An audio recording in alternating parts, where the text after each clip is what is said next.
Today I'm going to be sharing with you guys how to apply frequency separation on your photo with Photoshop.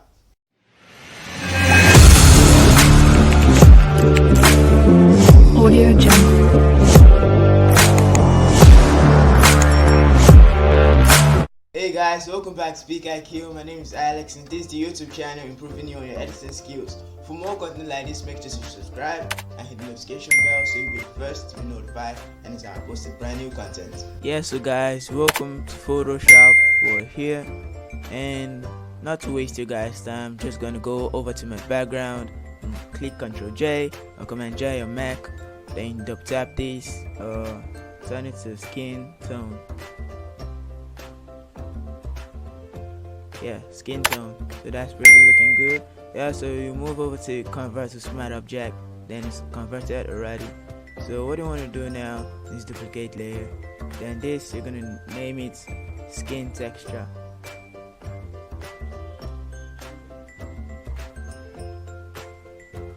Yep, so this is looking good. Now what I want to do now is turn up the visibility of this, then go down to skin tone, move over to your filter, go to blur, go to Gaussian blur.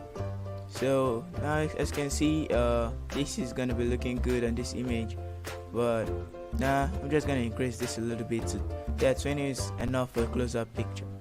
Yeah, 20 is enough for a close-up picture. So just gonna tick OK, then you move back to skin texture, on the visibility, go to filter, then go over to other, then high pass.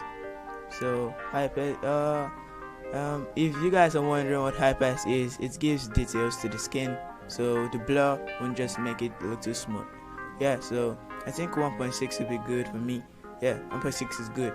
So what I'm gonna do now is go over to normal right here, then click on linear light, then I'm gonna control and mark these two, then group this by pressing Ctrl G or Command G on MacBook.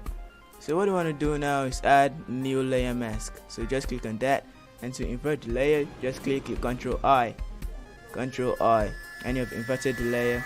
So what you're gonna do now is move over to your brush tool, click on the brush tool, make sure your flow is in 50. Yeah, make sure your flow is in 50. Yeah, 50 is good. So you're just gonna tick OK, then make sure your opacity is in 100, make sure your mode is in normal, and make sure you're on your brush tool and this is white. Yeah, so now we can start painting through this image by increasing our brush tool and decreasing our brush tool with the brackets button on your PC or MacBook. So what you're going to do now is start brushing through. So just click this and fast forward.